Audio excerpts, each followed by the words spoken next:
যে এসডিজি বা এসডিজির যে 17টা গোল, এই 17টি গোলের মধ্যে 3টি গোল আমাদের মন্দির ভিত্তিক শিক্ষা কার্যক্রমের মাধ্যমে বাস্তবায়িত হচ্ছে।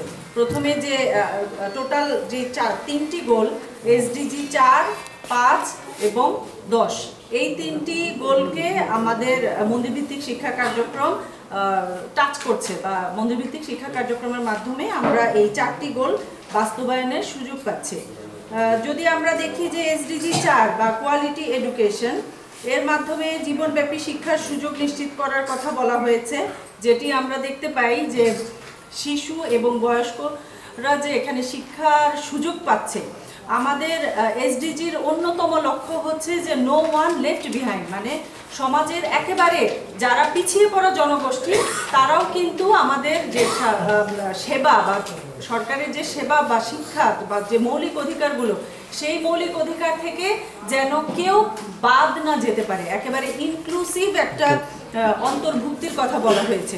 তো এক্ষেত্রে আমাদের শিশু থেকে বয়স্ক যারা এই শিক্ষার সুযোগটা পাচ্ছে, শিশুদের ক্ষেত্রেই যদি আমরা বলি, শিশুদের নৈতিক শিক্ষা এই মন্দির ভিত্তিক শিক্ষা কার্যক্রমের মাধ্যমে বাস্তবায়িত হচ্ছে।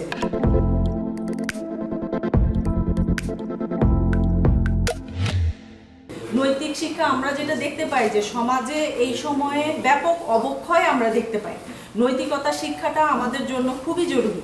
একজন শিশু যখন ছোটবেলা থেকে সততা, মূল্যবোধ এবং মানবিক জ্ঞান সম্পন্ন, মানবিক আচার ব্যবহার সম্পন্ন হয়ে ওঠে, আমার মনে হয় যে একজন শিশু শুরু থেকে যদি মানবিক জ্ঞান সম্পন্ন হয় বা নৈতিকতার জ্ঞানগুলো যদি লব্ধ হয়, তাহলে তারা কিন্তু বড় হয়ে যে নৈতিক অবক্ষয় আমাদের এই সমাজে হচ্ছে এটি প্রতিরোধ করা সম্ভব।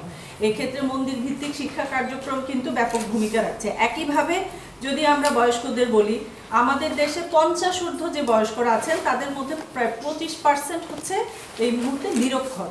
তো তাদের এটা একটা আমরা বলি যে দ্বিতীয় সুযোগ বা সেকেন্ড চান্স তৈরি হচ্ছে, যে এই শিক্ষা কার্যক্রমে অংশগ্রহণ করে তারা তাদের যে সময়টা সেটিকেও যেরকম কাজে লাগাচ্ছে, বা বয়স্ক অবস্থায় তারা যে একাকিত্বে ভোগে সেটি থেকেও কিন্তু একাকিত্বটাও তাদের লাঘব হচ্ছে। তারা তাদের সমবয়সী অন্যদের সাথে মেশার সুযোগ পাচ্ছে, বা অক্ষর জ্ঞান সম্পন্ন হতে পারছে, পরিবেশ সম্পর্কে জ্ঞান পাচ্ছে, বা পারিপার্শ্বিক অবস্থা সম্পর্কে জ্ঞান পাচ্ছে। তার মানে হচ্ছে যে একেবারে জীবনের শেষ বিন্দু পর্যন্ত তাদের জীবনের যে একটা মূল্য আছে সেটিও তারা জানতে পারে, এবং সমাজে সেটার একটা প্রতিফলনও কিন্তু এটি আমরা দেখতে পাই। যখন আমাদের বয়স্করা শিক্ষিত থাকে, আমাদের যে সন্তানরা তাদের নানি দাদি থেকেও অনেক কিছু শিখতে পারে। তো আমরা বলবো যে মন্দির ভিত্তিক শিক্ষা কার্যক্রমের মাধ্যমে আমাদের এই শিক্ষার ব্যাপক প্রসারের একটা সুযোগ রয়েছে।